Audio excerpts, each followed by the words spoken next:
Hello everyone, I am B D Saini. आज की इस वीडियो में मैं आपको डिसोल्यूशन ऑफ पार्टनरशिप में जर्नल एंट्रीज कैसे करते हैं। अक्सर बच्चे एंट्रियां गलत कर देते हैं। 6 मार्क का एक डिसोल्यूशन ऑफ पार्टनरशिप से एक क्वेश्चन आता है सीबीएसई बोर्ड में। तो आप इन एंट्रीज को बहुत ध्यान से देखें और इनको याद करें, आपको समझ आएगा। तो मैं जर्नल एंट्री समझाने के लिए आपको एक रियलाइजेशन अकाउंट का फॉर्मेट समझाता हूं कि रियलाइजेशन अकाउंट कैसे बनता है। आपको एंट्रीज बहुत जल्दी याद हो जाएगी अगर आपको रियलाइजेशन अकाउंट का फॉर्मेट याद है तो आप जर्नल एंट्री आसानी से कर सकते हैं। तो सबसे पहले मैं फॉर्मेट बताऊंगा और उसके बाद में आपको जर्नल एंट्रीज कैसे करते हैं याद करने का तरीका बताऊंगा कि किस तरीके से हमें एंट्री याद करनी है। तो सबसे पहले मैं रियलाइजेशन अकाउंट का फॉर्मेट बताता हूं कि जितनी भी एसेट्स होती हैं वो रियलाइजेशन अकाउंट के डेबिट में आती है, टू ईच एसेट्स, और जितनी भी लायबिलिटीज होती है वो क्रेडिट में आ जाती हैं। अब एसेट्स में हम क्या छोड़ते हैं? Cash in and cash at bank को छोड़ देते हैं। लायबिलिटीज में हम क्या छोड़ते हैं? कैपिटल को छोड़ते हैं और पार्टनर्स लोन को छोड़ देते हैं क्योंकि वो इंटरनल लायबिलिटीज है। अब हम एसेट्स को बेचेंगे तो बेचने से जो पैसा आएगा बाई बैंक, ब्रैकेट में एसेट्स सोल्ड। एसेट्स को बेचने से जो पैसा आएगा तो उसमें हम लायबिलिटीज की पेमेंट करेंगे, तो टू कैश, ब्रैकेट में लायबिलिटीज की पेमेंट कर दी। अगर किसी पार्टनर ने लायबिलिटीज की पेमेंट की है तो उसका नाम आ जाएगा partners capital account, partners capital account. और इसी तरह अगर किसी पार्टनर ने एसेट्स को लिया है तो उसका भी नाम आ जाएगा by partners capital account, bracket में एसेट्स टेकन। ये मैं आपको पहले फॉर्मेट याद करा रहा हूं। लायबिलिटीज पेड,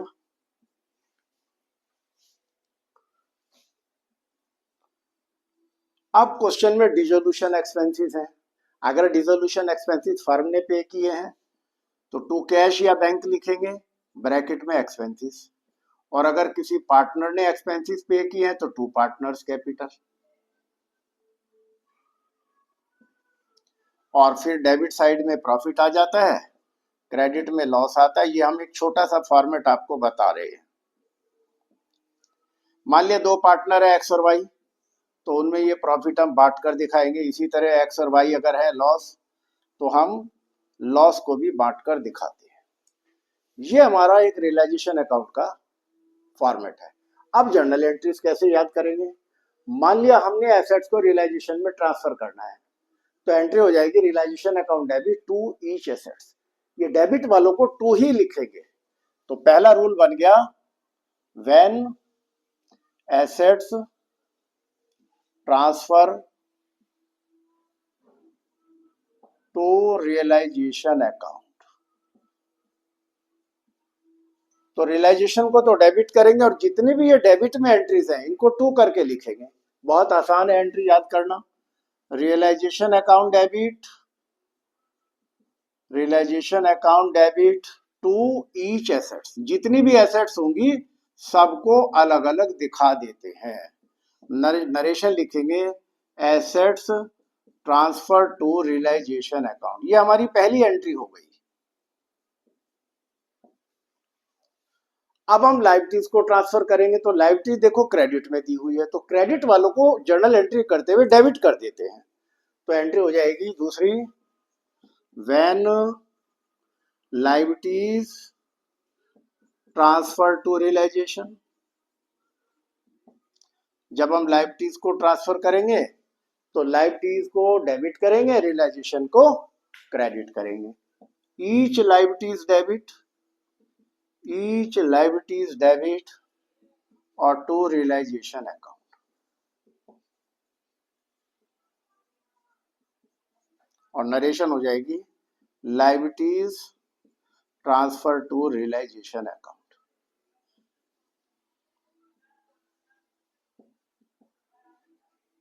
इस तरीके से हमने ये दो एंट्री बताई। अब है लायबिलिटीज का पेमेंट फर्म ने किया, तो realisation account debit to cash. तीसरी एंट्री है लायबिलिटीज पेड बाय फर्म। अगर फर्म ने लायबिलिटीज पे करी है तो एंट्री हो जाएगी realisation account debit to cash या bank. Realisation debit to cash या बैंक, आप जो ठीक समझे लिख सकते हैं। और नरेशन हो जाएगी लायबिलिटीज पेड। अब अगर किसी पार्टनर ने लायबिलिटीज को पे किया है तो एंट्री तो यही होगी रियलाइजेशन अकाउंट डेबिट, अब टू कैश की बजाय पार्टनर्स कैपिटल अकाउंट आ जाएगा। When liabilities paid by partner, तो एंट्री हो जाएगी realisation account debit, realisation debit to partners capital account. Narration हो जाएगी liabilities paid by partner, liabilities paid by partner. अब डिसोल्यूशन एक्सपेंसेस की एंट्री है, तो रियलाइजेशन को डेबिट करेंगे टू कैश। रियलाइजेशन एक्सपेंसेस या डिसोल्यूशन एक्सपेंसेस एक ही बात है। Realisation account debit, realisation expenses paid by firm. अगर फर्म ने पे किया है तो एंट्री यही हो जाएगी रियलाइजेशन अकाउंट डेबिट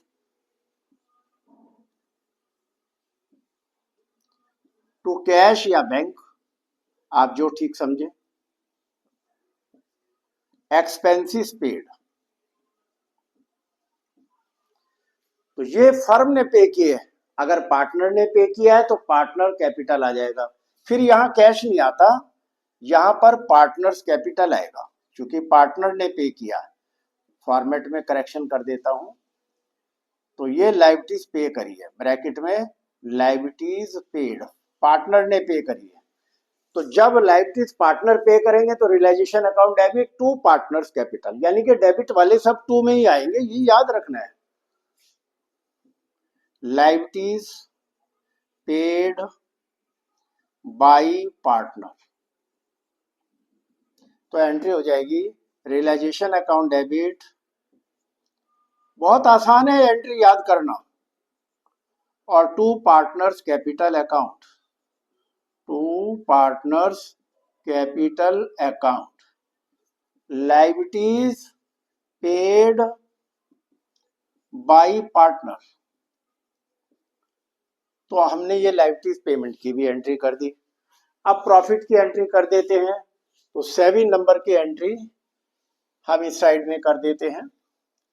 आपको आज हम पूरी जर्नल एंट्री अच्छी तरह याद करा देंगे, आप प्रैक्टिस करें, बहुत अच्छी तरह याद हो जाएगी।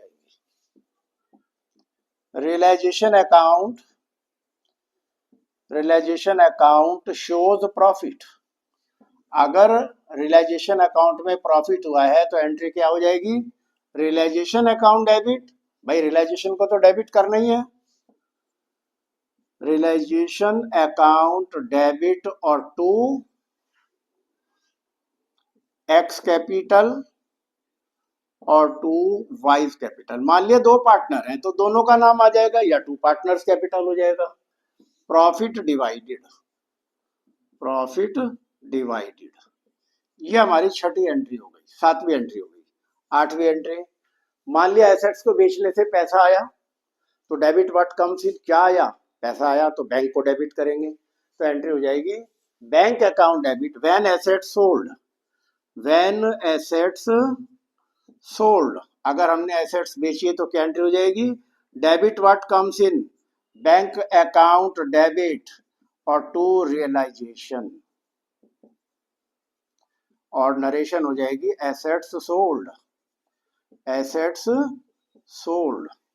अब मान लिया किसी एसेट्स को, कोई अनरिकॉर्डेड एसेट्स है, पार्टनर ने ले लिया है, तो यहां आ जाएगा नंबर 9 पर unrecorded, unrecorded assets taken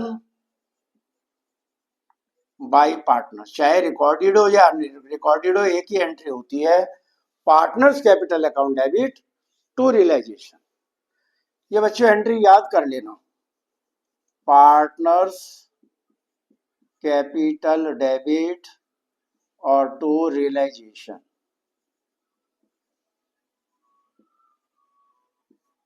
assets taken by him, assets taken by him.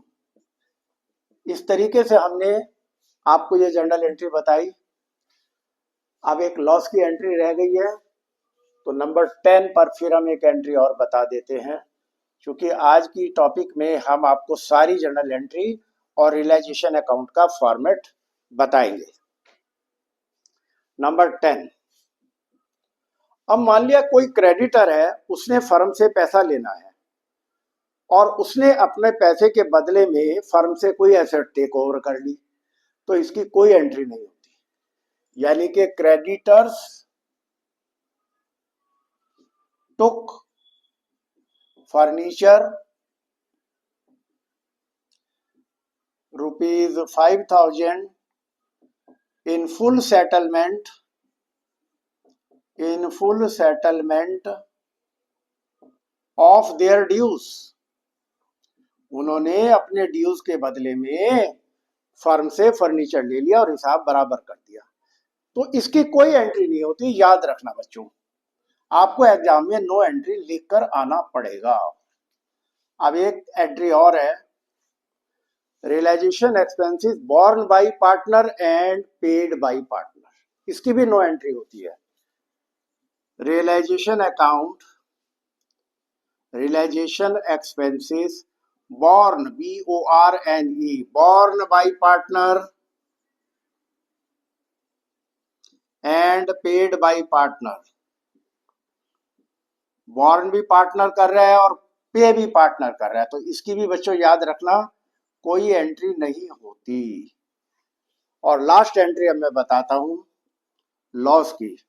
अगर हमारा रियलाइजेशन अकाउंट लॉस बताता है तो क्या एंट्री होगी? If there is loss in realisation account, realisation account में कोई लॉस है तो पार्टनर को डेबिट कर देंगे, रियलाइजेशन को क्रेडिट कर देंगे, क्योंकि लॉस तो पार्टनर्स कैपिटल के डेबिट में ही जाएगा। तो हम यहाँ एक्स कैपिटल लिख देते हैं, मान लिया दो पार्टनर हैं, वाइज कैपिटल लिख देते हैं और टू रियलाइजेशन अकाउंट। इस तरीके से हमारी लॉस की एंट्री हो गई।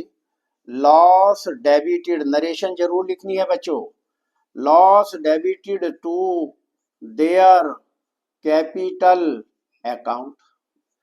और इस तरीके से हमने आज के इस वीडियो में आपको रियलाइजेशन अकाउंट कैसे बनाते हैं और जर्नल एंट्री कैसे करते हैं, ये आपको समझाने की कोशिश करी।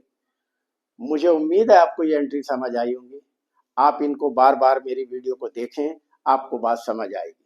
आपको हमारी वीडियो कैसी लगी आप लाइक करें, शेयर करें, और अगर आप नए हैं तो सब्सक्राइब करें, ताकि हमारे लेटेस्ट अपडेट आप तक पहुंचते रहे। Thank you.